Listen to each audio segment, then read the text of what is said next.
Todos, Yerriamela. Olá a todos, nós estamos de volta, como eu falei, dentro do período de festa de Sukkot, e na aula anterior que eu dei para as mulheres, dei fiz um pequeno briefing do que representa essa festa.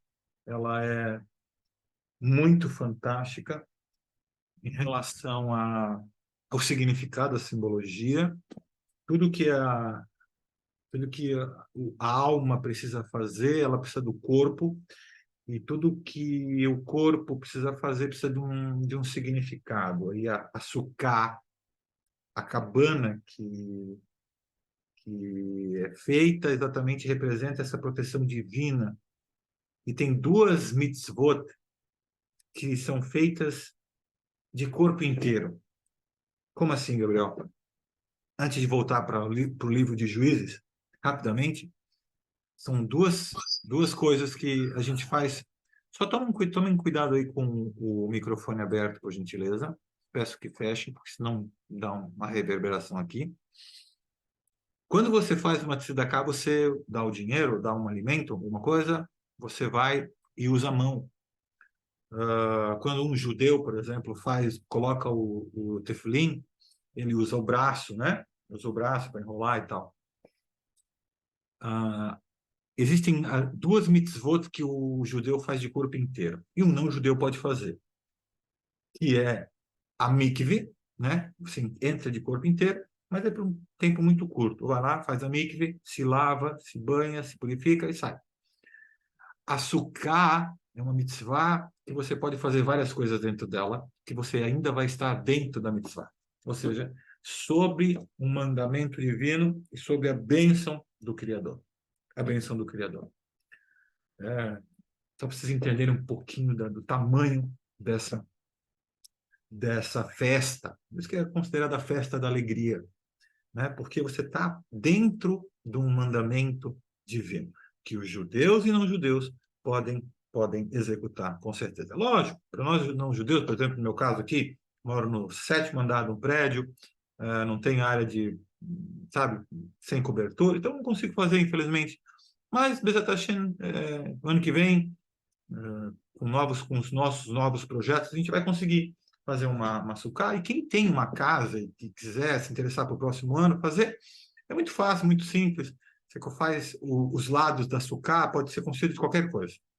Qualquer coisa. Pode ser simplesmente plástico, ou um tecido, ou até mesmo compensado, madeiras e tal.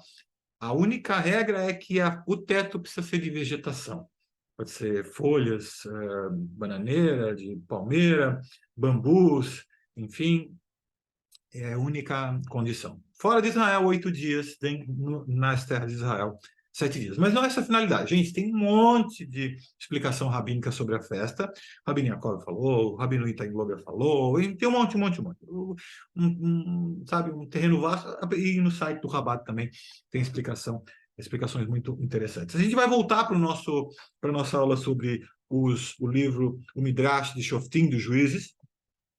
E vocês lembram que o que aconteceu com os filhos do Gidon? Lembram que um deles, o Avimelech, resolveu matar todos os irmãos, deixando apenas Yotam, que acabou sobrevivendo, vivo, para ele se nomear, se proclamar não só juiz, mas como rei de Israel. E lá ele ficou. Usufruindo desses poderes, junto com a tribo de Shem, né, durante 3 anos. O fato é que o Yoatam ele faz um discurso condenando a tribo de Shem, o povo de Shem, perdão, que simplesmente endossou essa autoproclamação do Avimelech como o rei, não só um juiz, mas como um rei de Israel. E o Yoatam fala que os o povo de Shem iria pagar por isso, da mesma maneira que eles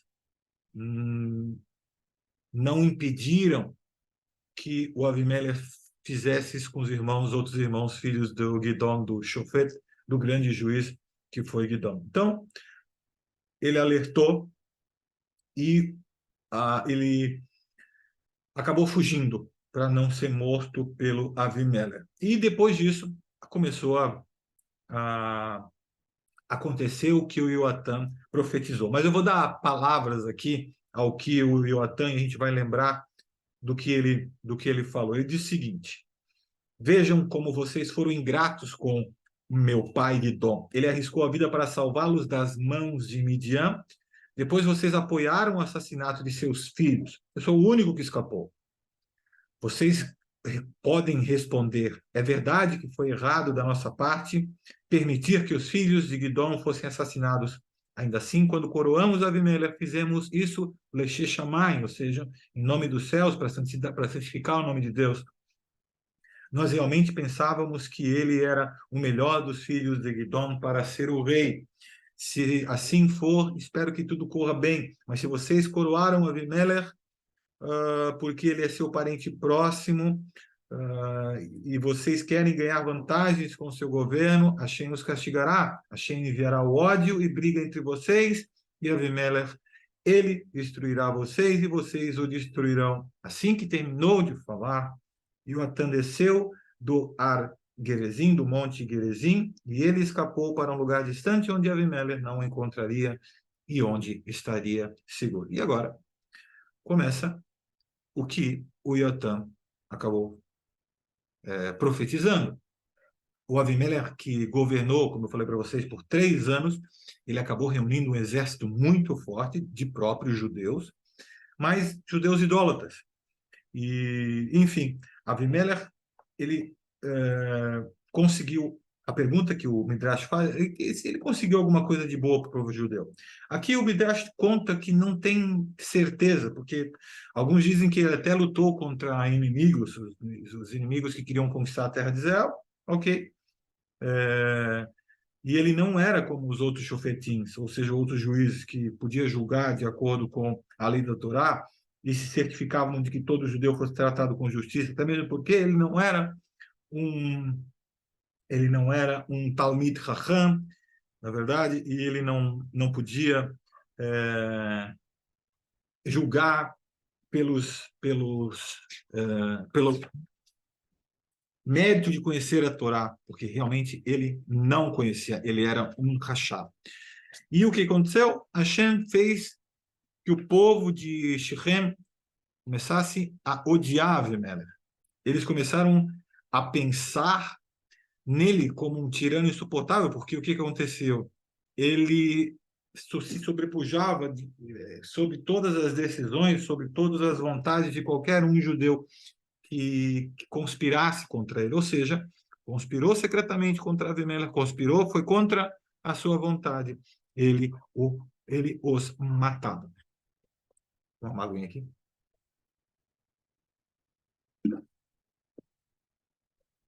Então, eles encontraram um grupo de homens cruéis que estavam prontos para se esconder nas montanhas e esperar o Avimelech passar. No entanto, por um tempo, o Avimelech não apareceu. Esses homens, que eram selvagens e ruins, rachaim, eles começaram a roubar as pessoas que passavam por lá e fazer todos os tipos de atrocidades. E isso acabou caindo no ouvido do próprio Avimelech e decididamente, por causa dessa situação, Avimelech ele resolveu não ir para lá. Enfim, logo o que aconteceu? Na verdade, portanto, não só o plano do povo de Shem falhou, como eles começaram a ter que conviver com esse tipo de pessoa que eles mesmos contrataram para se livrar do Avimelech. Enfim, certa vez o povo de Shem estava dando uma festa no templo de seus ídolos, depois de colher e espremer as uvas de suas vinhas. Eles comiam e bebiam, estavam de bom humor. E eles, abertamente, aí o álcool entra, a verdade sai, né? Eles começaram a amaldiçoar o Avimelech abertamente. Se nós tivéssemos que obedecê-lo, disseram, não poderíamos suportá-lo, irmãos. Bem nesse momento, um não-judeu passou pela cidade de Shechem com seus irmãos. O nome dele era Gal. Ele ouviu o povo xingando, se queixando de Avimelech, e do chefe do povoado de Shechem, Zevul, a quem Avimelech havia indicado sobre a cidade. Por que vocês continuam servindo Avimelech? Gal perguntou às pessoas de Shechem. Que obrigação vocês têm com ele ou com Zevul? Vocês não precisam obedecer a nenhum deles. Se vocês deixarem as coisas por minha conta, eu lutarei uma batalha e acabarei com Avimelech. Vamos reunir todo o povo de Shechem, barricaremos a cidade de todos os lados. Avimelech não poderá entrar. Enquanto isso, eu irei com os meus homens para encontrá-lo e vamos vencê-lo. Aí, o povo de Shechem concordou, não queria mais ser subjugado por um tirano. Quando o chefe da cidade de Shechem, Zevul, soube do plano de Gaal, ficou furioso, perdeu a boquinha. Ele enviou mensageiros secretos para Avimelech, aconselhando o Gaal e seus irmãos a convencerem a cidade de Shechem a se rebelar contra você. E o que aconteceu? Não espere até que seja tarde demais, o Zevul falou. Venha aqui com seu exército durante a noite e ataque assim que o sol nascer. Gaal e seus homens não saberão sobre o seu ataque, porque naquele momento eles estarão viajando em sua direção. Depois de assumir o controle de Shechem, você pode cuidar de Gaal como achar melhor. O Avimelech não só gostou, e não só ouviu como gostou dos conselhos de Zevul. Naquela mesma noite, ele marchou com seus soldados em direção a Shechem. Quando ele estava perto da cidade, dividiu seus homens em 3 grupos, ordenou que se escondessem até que ele desse o sinal de ataque. Avimelech estava esperando Gaal e seus irmãos saírem da cidade primeiro. De manhã, Gaal organizou seus homens para viajarem até Avimelech e atacá-lo. Avimelech pensou que Gaal havia saído e sinalizou para seus homens saírem de seus esconderijos. Na verdade, o exército de Gaal ainda estava dentro do portão de Shechem, ocupado com alguns arranjos de última hora. Gaal estava prestes a dar as ordens para marchar quando notou alguma agitação à distância. Gaal ficou desconfiado. Poderia haver tropas se aproximando? Ele decidiu esperar e ver. Enquanto isso, Zevul, o chefe da cidade, chegou no portão para assistir a partida do exército de Gaal. E Gaal comentou com Zevul: acho que vi pessoas descendo do topo da montanha. Pode ser o exército de Avimelech. E o Zevul percebeu que algo estava dando errado, e o exército de Avimelech deve ter saído muito cedo. Ele estava ansioso para tranquilizar Gaal e fazê-lo sair. E assim, Zevul falou: você está cometendo um erro. Não há pessoas lá. O que você está vendo é apenas a sombra das montanhas que lhe parece pessoas. Nem um pouco, insistiu Gaal. Há homens marchando na montanha mais alta. E eu vejo claramente essas pessoas. E o Zevul percebeu que aí já era, né? Não tinha como enganar. A verdade ficaria clara em alguns minutos. E Zevul, portanto, mudou de tom. Ele disse ironicamente: agora vamos ver o que haverá com a sua boca grande se gabando. Você disse que Avimelech, que devemos servi-lo? Bem, aqui está ele, com seu exército. Lembra como você debochou dele? Vamos ver se você realmente pode acabar com ele, como você declarou. Gaal ordenou que seu exército marchasse em direção aos homens de Avimelech. Uma batalha eclodiu na frente de Shechem.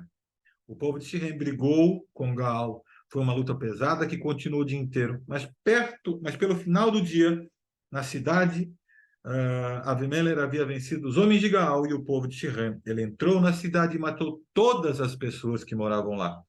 Ele quebrou suas casas e semeou sal nos campos para que nada pudesse crescer lá novamente. Esse foi o cumprimento da maldição de Yotam, de que o incêndio sairia do espinheiro e destruiria as árvores. Vocês lembram que o Yotam começou a enumerar os antigos Shoftim, desde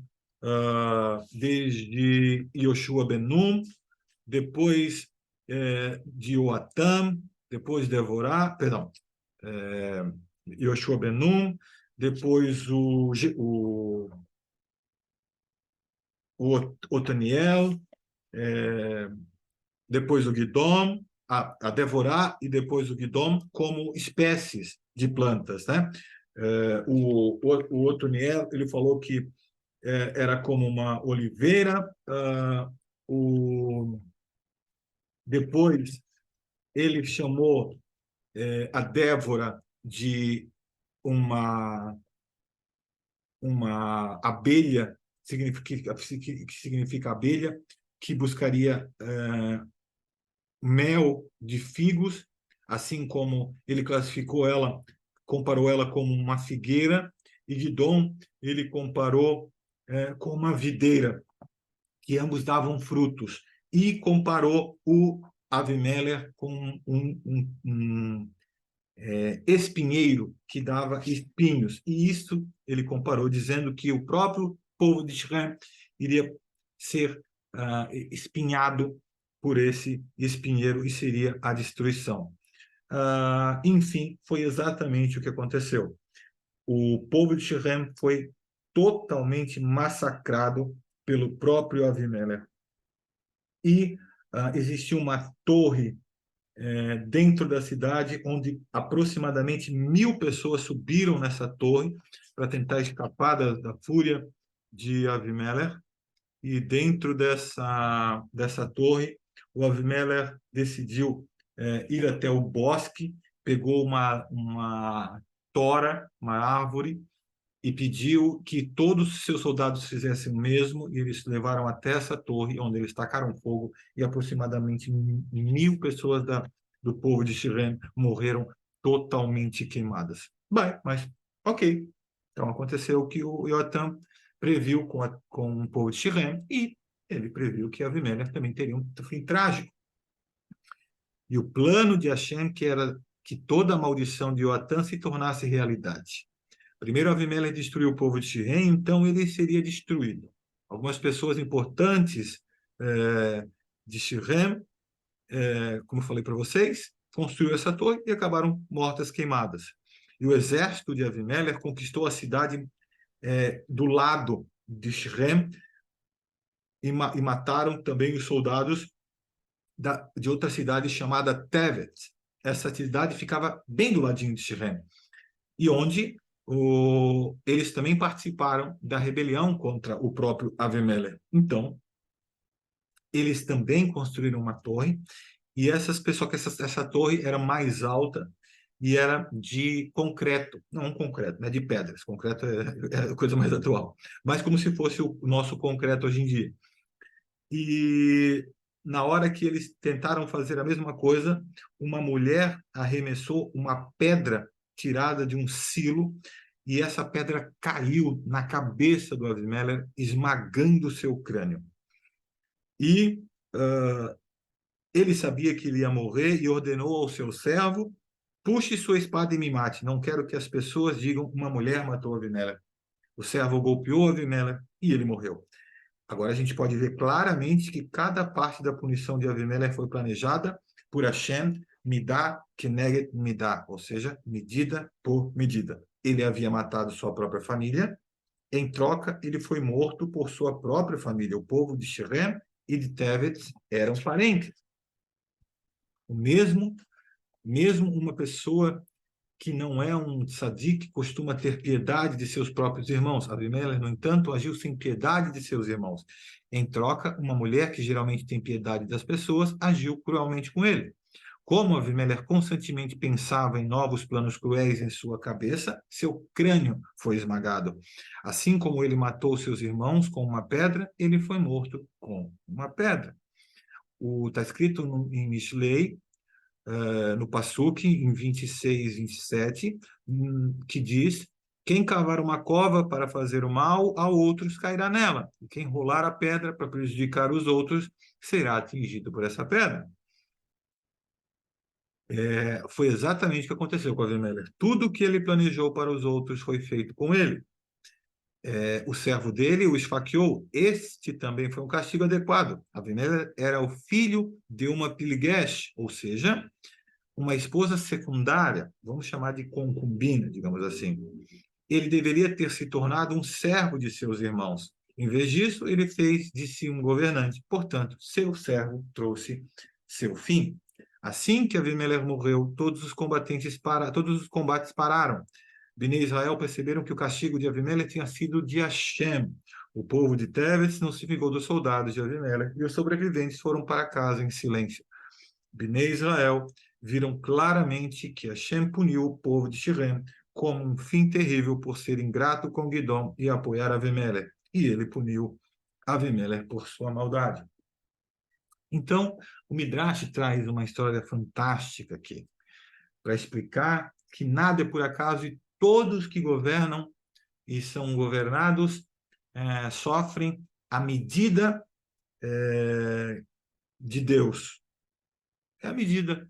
Pelo jeito que a gente mede, Deus nos mede. Pelas nossas atitudes de julgamento, Deus nos julga. E ele, assim, faz com que surjam reis e nomeia presidentes e pessoas responsáveis para que esse decreto, ou seja, essa determinação seja cumprida de acordo com o seu julgamento. Hashem, um exemplo disso é o rei babilônico Belshazzar. Vocês lembram dessa história? O filho de Nebuchadnezzar, ou Nabucodonosor, que ele tomou o Beit Hamikdash e destruiu. Mas antes disso, trouxe vasilhas de ouro e prata do Beit Hamikdash. E o que ele fez?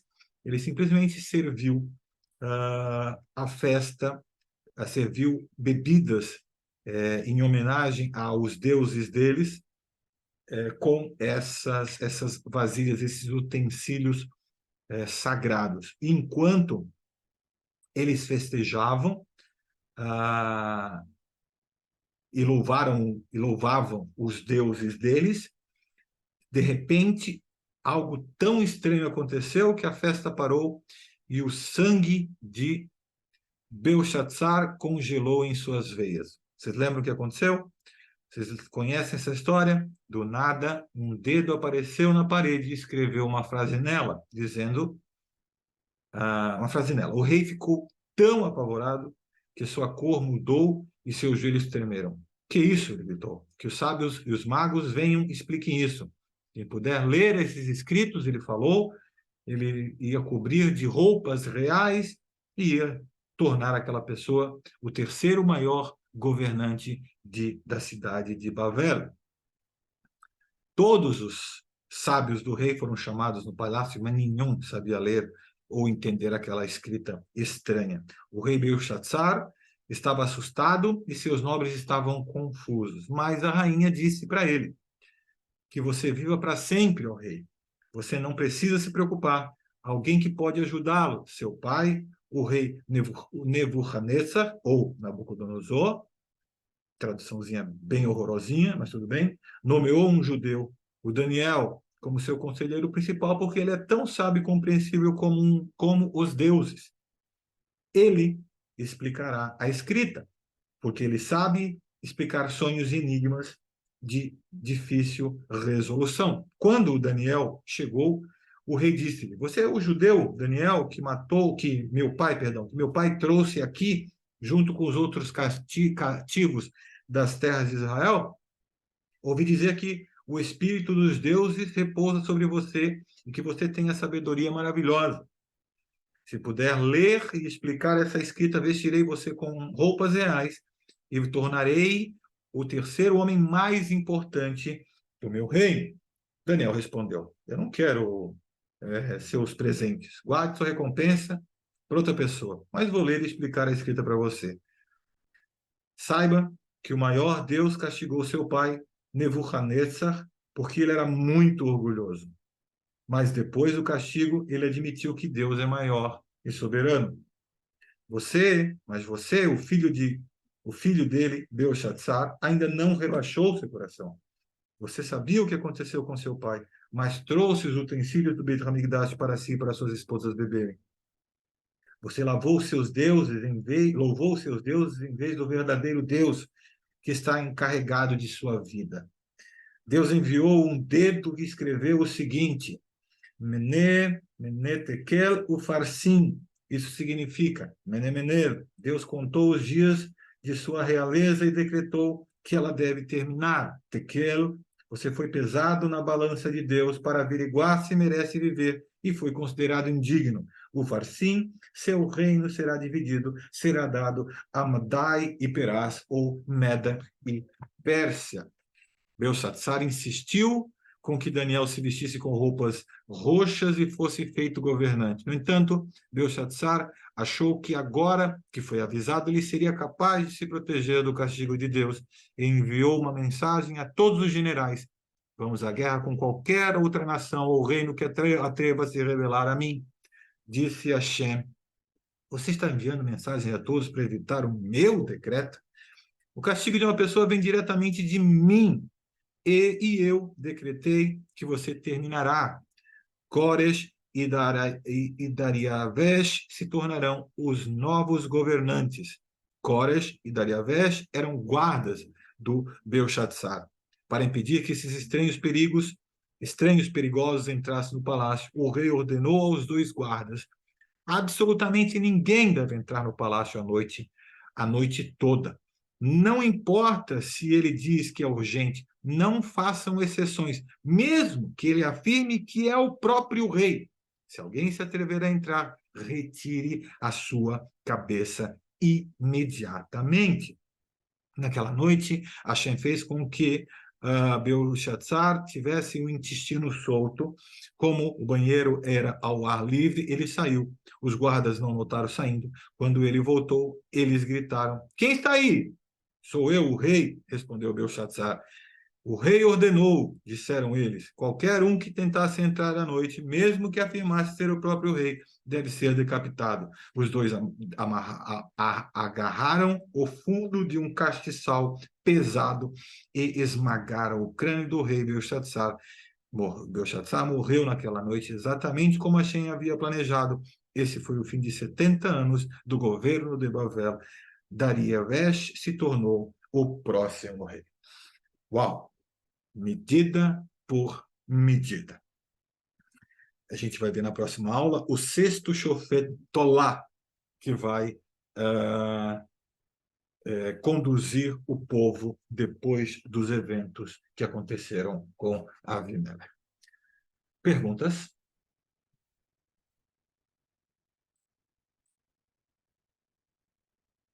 Alguma pergunta, meus amigos?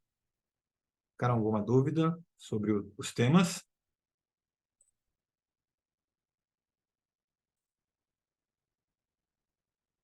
Não? Então eu vou parar a gravação.